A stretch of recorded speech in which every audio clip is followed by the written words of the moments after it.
areas and informal settlements across Gauteng in anticipation of flash floods due to the persistent rainfall. The South African Weather Service says the widespread showers and thundershowers will continue today and has even issued a flood warning in parts of Gauteng and Northwest. Let's get the very latest now on the ground. Maageketla Mohlabe is coming to us live from Johannesburg. Maageketla, very good morning to you. What is happening where you are? Good morning, Blaine.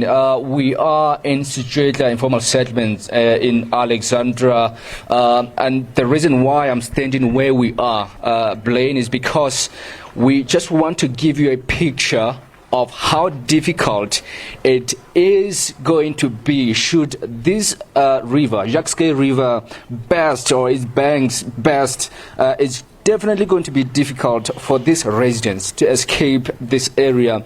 I mean, getting into where we are now, it was even difficult to even carry an umbrella. That's why I had to actually leave it out. And this is why the rains continue, of course, on the other side to come down in Alexandra in the Maageketla informal settlement. And I want to take you right down to the river where it's actually flowing. It's been flowing overnight because you would, of course, be aware or recall that this rain has been coming down throughout the night. And of course, this is the situation here now. The level of water, this is quite massive compared to yesterday, Blaine, when we were here.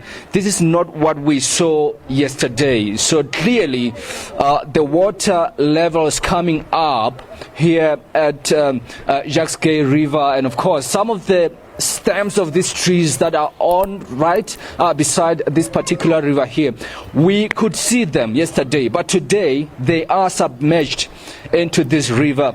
And the people that you see here are some of the residents that have built right next to this unstable river here, or unstable bank of Jacques River.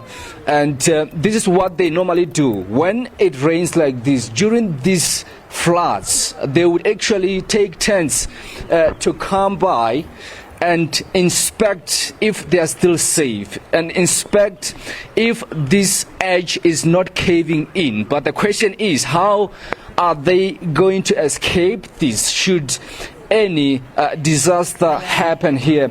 And of course, many of them here having children, which is quite sad, because you know the story of 2016, Blaine, when 3-year-old Everett Chauke was swept away by the floods. And of course, she was among 7 victims who lost their lives in that year, during this time of the year, of course, in 2016. But let's speak to some of them. And of course, the little ones having umbrellas with them here, it's going to be difficult for them should anything happen. But let's bring some of them. Mama, re khopela bolela le wena re tlhalosetse gore keng se le gapeletša gore gabotse le tšwele pele go dula mo.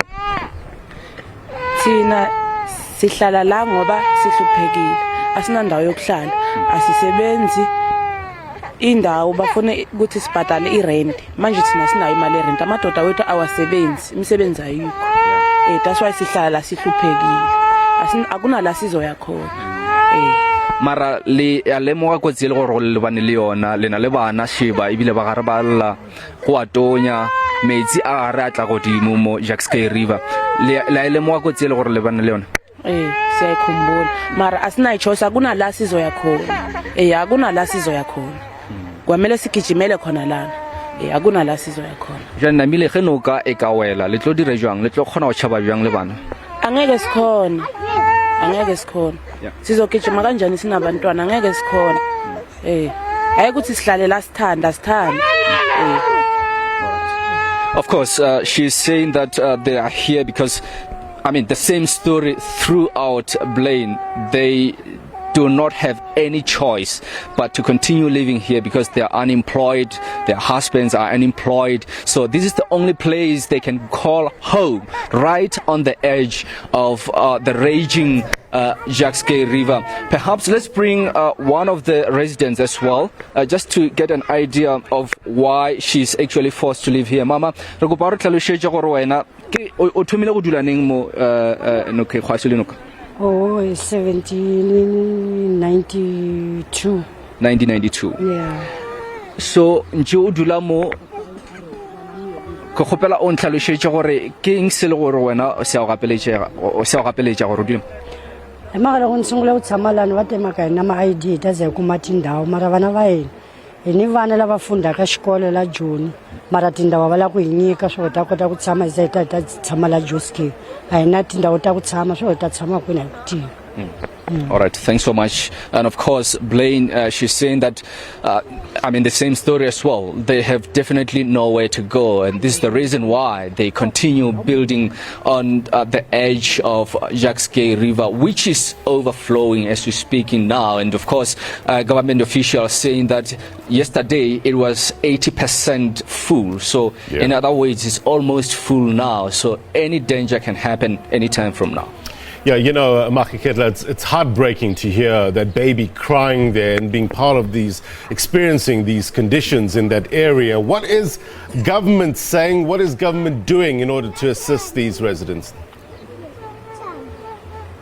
It's quite interesting because yesterday when we left this area here, we did go to disaster management center in Midrand, where some stakeholders in the province, including Human Settlements Department as well as EMS departments from Gauteng, held a meeting in order to strategize in terms of how they're going to actually intervene in this situation should any eventuality happen, should any of these rivers continue to rage, and of course probably causing havoc for the residents here.